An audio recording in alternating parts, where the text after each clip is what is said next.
Selamat siang, salam kebajikan dan salam sejahtera buat kita semua.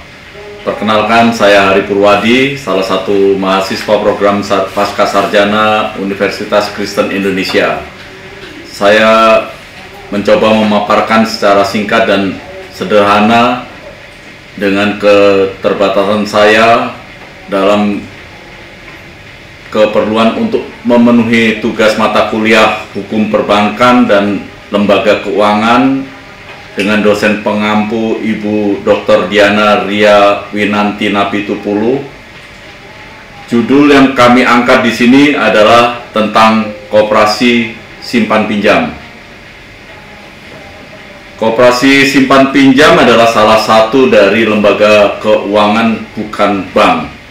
Seperti yang kita ketahui, atau kami coba sampaikan di sini, industri keuangan non-bank atau lembaga keuangan bukan bank adalah lembaga yang menyelenggarakan aktivitas keuangan berupa penghimpunan dana dari masyarakat, lalu menyalurkannya untuk kegiatan investasi di perusahaan serta menerbitkan surat berharga.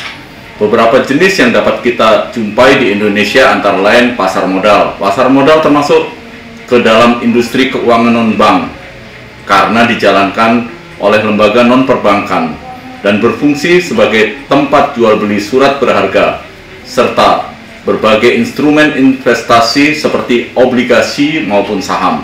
Selain itu, lembaga ini banyak dipilih masyarakat sebab tak hanya memberikan pembiayaan jangka panjang, namun juga mampu menyalurkan sumber dana investor secara maksimal. Kemudian, koperasi simpan pinjam. Koperasi simpan pinjam merupakan koperasi dengan usaha menghimpun dana masyarakat untuk kemudian meminjamkannya kepada anggota maupun orang-orang yang membutuhkan.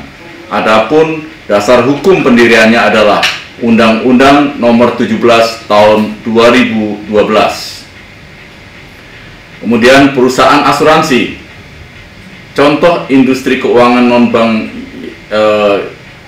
yang kami masukkan di sini adalah perusahaan asuransi. Lembaga ini menjalankan usaha berupa pertanggungan berbagai resiko yang mengancam seseorang.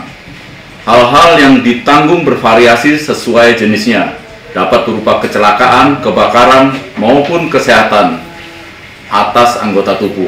Cara kerjanya adalah nasabah wajib membayar sejumlah iuran tiap bulannya atau premi, sehingga kegiatan perhimpunan dana ini masuk ke dalam industri keuangan bukan bank. Suatu saat ketika resiko itu benar-benar terjadi dan disebabkan oleh hal-hal dalam perjanjian, maka perusahaan asuransilah yang akan membayar semua biayanya. Kemudian pegadaian. Pegadaian termasuk ke dalam salah satu contohnya karena menyelenggarakan kegiatan peminjaman modal dengan cara menggadaikan barang.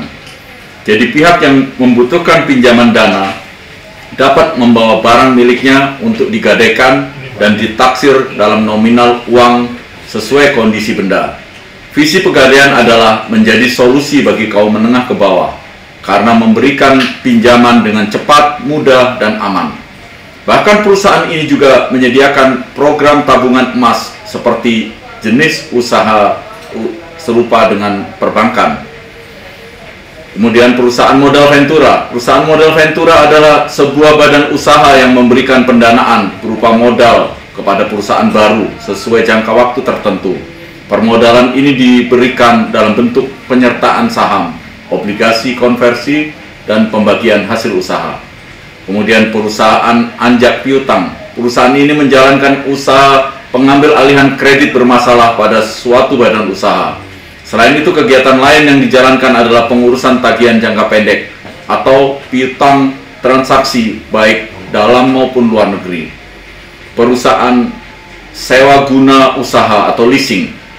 Jenis industri keuangan non-bank ini adalah yang kami sebutkan tadi, perusahaan leasing, yakni badan usaha yang menjalankan kegiatan pembiayaan melalui kontrak sewa pembelian suatu barang melalui angsuran. Selagi pembayarannya belum lunas, maka hak milik atas benda tersebut masih melekat pada pemberi pinjaman, meskipun peminjam dapat menggunakannya dalam kegiatan sehari-hari. Selanjutnya, financial technology atau sering kita kenal dengan fintech. Salah satu bagian dari industri keuangan ini adalah sebuah perusahaan finansial yang dioperasikan secara online. Contoh kegiatan badan usaha ini adalah peer-to-peer lending service dan crowdfunding.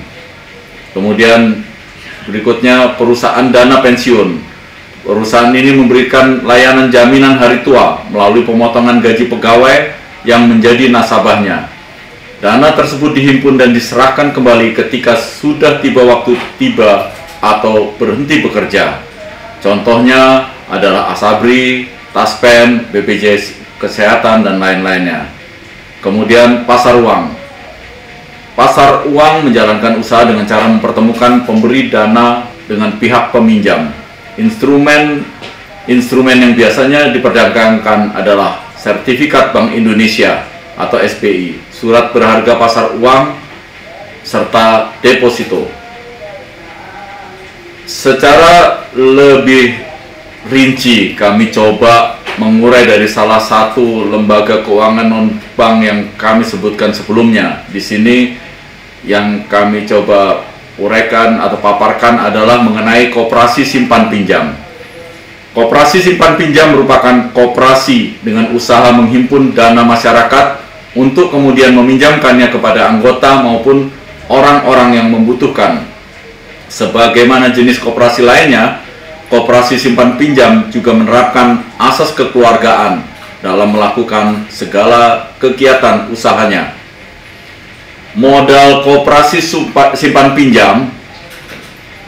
Modal koperasi simpan pinjam ini dalam menjalankan usahanya, pertama berasal dari simpanan pokok, simpanan wajib, dan simpanan sukarela dari setiap anggota koperasi, dan sumber yang lainnya adalah berasal dari modal pinjaman kepada koperasi atau badan usaha lainnya. Secara lebih rincinya adalah sebagai berikut. Sumber pemodalan koperasi berasal dari modal sendiri dan modal luar. Untuk mengembangkan permodalan koperasi dapat menghimpun dana dari modal penyertaan. Modal sendiri berasal dari anggota, meliputi simpanan pokok, simpanan wajib, dan simpanan sukarela dari setiap anggota koperasi. Modal penyertaan lainnya bersumber dari koperasi dan anggota lainnya, bank dan lembaga keuangan, penerbitan obligasi, dan surat hutang. Prinsip-prinsip yang harus dimiliki oleh koperasi simpan pinjam haruslah dijalankan dengan memperhatikan semangat dari prinsip dasar koperasi simpan pinjam. Sesuai dengan rumusan Frederick William Raffeson selaku pendiri utama Credit Union pada pertengahan abad ke-19, yaitu dana koperasi hanya diperoleh dari anggota-anggotanya saja. Pinjaman juga hanya diberikan kepada anggota-anggotanya saja. Jaminan yang terbaik bagi peminjam adalah watak si peminjam itu sendiri. Definisi yang sering kita temukan dalam kegiatan koperasi simpan pinjam antara lain sebagai berikut. Kegiatan usaha simpan pinjam adalah kegiatan yang dilakukan untuk menghimpun dana dan menyalurkannya melalui kegiatan usaha simpan pinjam dari dan untuk anggota koperasi yang bersangkutan, calon anggota koperasi yang bersangkutan, koperasi lain, dan atau anggotanya. Koperasi simpan pinjam adalah koperasi yang kegiatannya hanya usaha simpan pinjam. Unit simpan pinjam adalah unit koperasi yang bergerak di bidang usaha simpan pinjam sebagai bagian dari kegiatan usaha koperasi yang bersangkutan. Simpanan adalah dana yang dipercayakan oleh anggota, calon anggota, atau koperasi-koperasi lain dan atau anggotanya kepada koperasi dalam bentuk tabungan dan simpanan koperasi berjangka. Simpanan berjangka adalah simpanan di koperasi yang penyetorannya dilakukan sekali dan penarikannya hanya dapat dilakukan pada waktu tertentu menurut perjanjian antara penyimpan dengan koperasi yang bersangkutan. Tabungan koperasi adalah simpanan di koperasi yang penyetorannya dilakukan berangsur-angsur dan penarikannya hanya dapat dilakukan menurut syarat tertentu yang disepakati antara penabung dengan koperasi yang bersangkutan dengan menggunakan buku tabungan koperasi. Pinjaman adalah penyediaan uang atau tagihan yang dapat dipersamakan dengan itu berdasarkan persetujuan atau kesepakatan pinjam-meminjam antara koperasi dengan pihak lain yang mewajibkan pihak meminjam untuk melunasi hutangnya setelah jangka waktu tertentu disertai dengan pembayaran sejumlah imbalan. Hal-hal yang perlu diperhatikan di organisasi koperasi. Terdapat sejumlah individu yang bersatu dalam kelompok yang mempunyai tujuan yang sama yang disebut dengan kelompok koperasi. Terdapat anggota koperasi yang bergabung dalam kelompok usaha untuk memperbaiki kondisi sosial ekonomi mereka sendiri yang disebut sebagai swadaya kelompok koperasi. Anggota yang bergabung dalam koperasi memanfaatkan koperasi secara bersama-sama yang disebut sebagai perusahaan koperasi. Koperasi sebagai perusahaan mempunyai tugas untuk menunjang kepentingan para anggota koperasi dengan cara menyediakan barang dan jasa yang dibutuhkan. Organisasi dan manajemen koperasi simpan pinjam.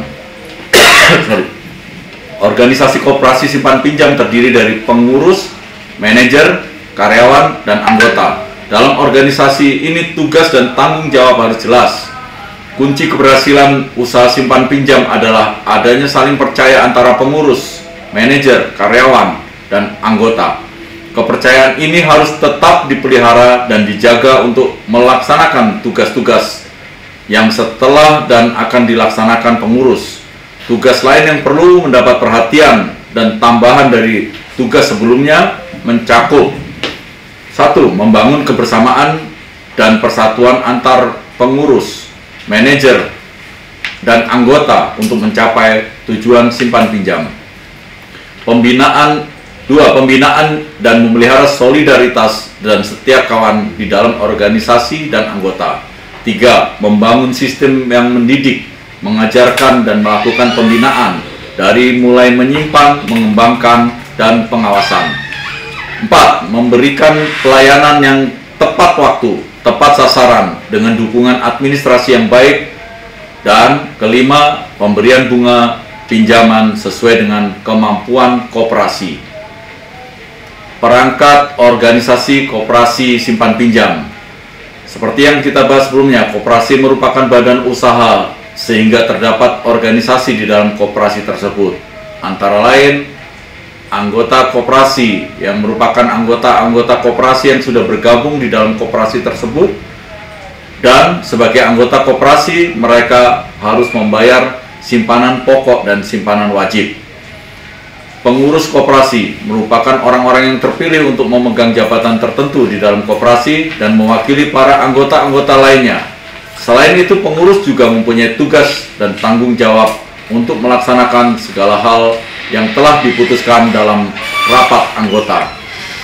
Rapat anggota adalah pihak yang memegang kekuasaan yang paling tinggi dalam struktur organisasi koperasi. Rapat anggota diadakan paling tidak 1 tahun sekali dan bertujuan untuk membuat berbagai keputusan seperti kebijakan koperasi, anggaran dasar, anggaran rumah tangga, anggaran kerja, anggaran belanja, mengesahkan laporan neraca, dan mengangkat atau memberhentikan pengurus koperasi. Badan pemeriksa koperasi adalah suatu jabatan pada koperasi yang anggotanya dipilih dari anggota koperasi dan tidak boleh memiliki jabatan lain pada koperasi tersebut. Badan pemeriksa memiliki tanggung jawab langsung kepada rapat anggota koperasi dan memiliki tugas untuk mengawasi dan memeriksa pembukuan keuangan dan kekayaan koperasi, tata kehidupan koperasi, dan juga pelaksanaan kebijaksanaan pengurus koperasi. Pengembangannya adalah berkembang atau tidaknya koperasi sangat ditentukan sekali oleh sumber daya manusia yang dimiliki, tidak terkecuali untuk koperasi simpan pinjam. Untuk itu, maka peranan SDM dalam koperasi, baik sebagai anggota, pengurus maupun pengawas, perlu dikelola dengan baik oleh organisasi koperasi. Sumber daya manusia yang kompeten, secara keterampilan, pengetahuan, sikap yang baik, merupakan faktor yang penting bagi organisasi, khususnya koperasi untuk berkembang dan bersaing dengan koperasi-koperasi yang lain atau bahkan dengan badan usaha yang lain. Faktor-faktor yang dapat menghambat pertumbuhan koperasi menurut A.C. Partadireja, dosen Fakultas Ekonomi Universitas Gadjah Mada, faktor-faktor yang menghambat pertumbuhan koperasi di Indonesia adalah rendahnya tingkat kecerdasan masyarakat Indonesia. Hal ini disebabkan karena pemerataan tingkat pendidikan sampai ke pelosok baru dimulai pada tahun 1986, sehingga dampaknya baru dirasakan paling tidak 15 tahun setelahnya. Berbeda dengan A.C. Partadireja, Baharudin berpendapat bahwa faktor penghambat dalam pembangunan koperasi adalah kurangnya dedikasi pengurus terhadap kelangsungan hidup koperasi. Ini berarti bahwa kepribadian dan mental pengurus, pengawas, dan manajer belum berjiwa koperasi sehingga masih perlu diperbaiki lagi. Profesor Wagiono Ismail berpendapat bahwa faktor penghambat kemajuan koperasi adalah kurangnya kerjasama di bidang ekonomi dari masyarakat kota. Kerjasama di bidang sosial atau gotong royong memang sudah kuat, tetapi kerjasama di bidang usaha dirasakan masih lemah. Padahal kerjasama di bidang ekonomi merupakan faktor yang sangat menentukan kemajuan lembaga koperasi. Koperasi di Indonesia dalam perkembangannya mengalami pasang surut. Koperasi yang berkembang sejak zaman berdirinya koperasi di Indonesia sampai sekarang tidak ada yang bertumbuh menjadi usaha besar yang seperti pelaku ekonomi yang besar. Padahal berbagai paket program bantuan dari pemerintah telah diberi untuk koperasi-koperasi di Indonesia, seperti kredit program, kredit koperasi, kredit usaha tani, pengambilan saham dari perusahaan besar ke koperasi, skim program KUK dari bank, dan kredit ketahanan pangan atau KKP yang merupakan kredit komersial dari perbankan. Juga paket program dari Pemodalan Nasional Madani terus mengalir untuk memberdayakan gerakan ekonomi kerakyatan ini. Tidak hanya bantuan program, ada institusi khusus yang menangani di luar Dekopin, yaitu Menteri Negara Urusan Koperasi dan PKM, pengusaha kecil menengah, yang seharusnya memacu gerakan ini untuk terus maju. Koperasi dapat disebut sebagai gambaran pondasi dasar ekonomi bangsa Indonesia karena mempunyai dasar asas kekeluargaan. Akan tetapi kondisi saat ini tidak mudah menjalankan kegiatan perkoperasian di Indonesia. Hal ini tidak dipungkiri karena banyaknya jumlah penduduk kita yang jauh lebih banyak daripada tahun 1950 dan seterusnya. Pada tahun awal-awal koperasi di Indonesia sedang mulai bertumbuh. Permasalahan yang dihadapi koperasi pun beragam pada era globalisasi ini, dari masalah internal koperasi atau masalah internal, masalah eksternal koperasi. Dan bukan hanya itu saja, masalah yang dihadapi perkoperasian di Indonesia, masalah permodalan koperasi, dan masalah regenerasi dalam pengurusan koperasi tersebut.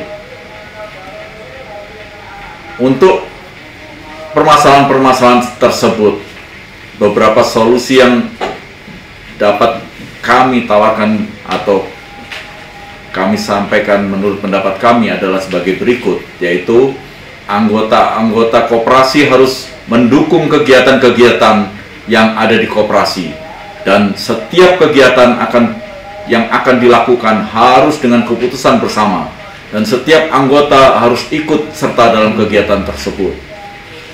Kesungguhan kerja pengurus dalam pengelolaan koperasi, di samping kerja keras, pengurus koperasi harusnya memilih pegawai koperasi yang amanah, jujur, serta transparan. Koperasi bisa berkembang dengan membentuk jaringan kerjasama antara koperasi atau melakukan kerjasama antara koperasi sejenis.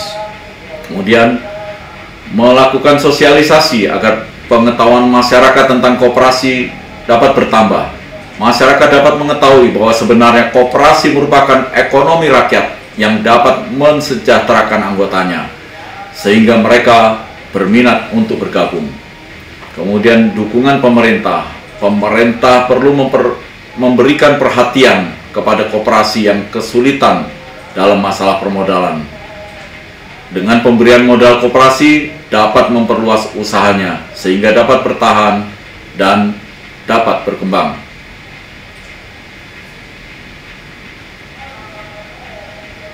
Di negara maju, koperasi lahir sebagai gerakan untuk melawan ketidakadilan pasar. Oleh karena itu, tumbuh dan berkembang dalam suasana persaingan pasar. Bahkan dengan kekuatannya, koperasi bisa meraih posisi tawar dan kedudukan penting dalam konstelasi kebijakan ekonomi, termasuk dalam perundingan internasional. Peraturan perundangan yang mengatur koperasi tumbuh kemudian sebagai tuntutan masyarakat koperasi dalam rangka melindungi dirinya. Menurut data International Cooperative Alliance atau ICA 2013, di dunia ada sekitar 1 miliar orang yang menjadi anggota koperasi. Diperkirakan koperasi-koperasi di dunia secara total mengerjakan lebih dari 125 juta orang dan memberikan jaminan kehidupan bagi sekitar 3,5 miliar orang. Sekitar 20% lebih dari jumlah koperasi yang ada diciptakan oleh perusahaan-perusahaan multinasional. Sebanyak 300 koperasi terbesar di dunia atau Global 300 berdasarkan nilai omset memiliki nilai aset sekitar 30-40 triliun dolar Amerika Serikat dan omset tahunan sekitar 963 miliar dolar Amerika Serikat. Dengan nilai ini, 300 koperasi tersebut sebagai satu kelompok menjadi ekonomi terkuat nomor 10 di dunia setelah Kanada, Spanyol, Italia, dan Cina, masing-masing pada posisi ke-9, 8, 7, dan 6. Pada posisi teratas adalah Amerika Serikat, disusul oleh Jepang, Jerman, Perancis, dan Inggris. Menurut sektor, sebagian besar dari 300 koperasi terbesar itu adalah koperasi-koperasi industri makanan dan pertanian, yakni sekitar 32,6%, dan disusul oleh retail sekitar 24,7%. Kemudian keuangan dan asuransi sekitar 21,8%. Yang sangat menarik dari laporan tersebut adalah bahwa sebagian besar dari 300 koperasi terbesar itu berasal dari negara maju, terutama Amerika Utara, Uni Eropa, dan Jepang. Kita dapat mengambil contoh perkembangan koperasi di Jepang. Di Jepang, 1 dari setiap 3 keluarga adalah anggota koperasi. Koperasi menjadi wadah perekonomian pedesaan yang berbasis pertanian. Koperasi-koperasi pertanian menghasilkan output sekitar 900 miliar dolar Amerika Serikat dengan 91% dari jumlah petani di negara tersebut sebagai anggota. Peran koperasi di pedesaan Jepang telah menggantikan fungsi bank, sehingga koperasi sering disebut pula sebagai bank rakyat. Karena koperasi tersebut beroperasi dengan menerapkan sistem perbankan. Bahkan salah satu bank besar di Jepang adalah koperasi, yaitu Norin Chukin Bank. Hebatnya, perkembangan dari koperasi-koperasi di negara-negara maju tersebut memberi kesan bahwa koperasi tidak bertentangan dengan ekonomi kapitalis. Sebaliknya, koperasi-koperasi tersebut tidak hanya mampu selama ini bersaing dengan perusahaan-perusahaan besar non-koperasi, tetapi mereka juga menyumbang terhadap kemajuan ekonomi dari negara-negara kapitalis tersebut.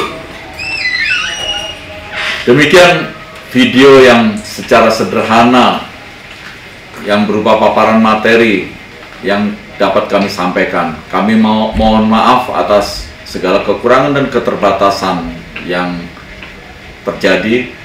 Kami membutuhkan dukungan dari teman-teman sekalian untuk bisa menambah materi yang telah kami sampaikan ini. Terima kasih. Jangan lupa subscribe, like, komen, dan share video channel YouTube dari Dr. Diana Ria Winanti Napitupulu. Terima kasih. Salam sejahtera buat kita semua.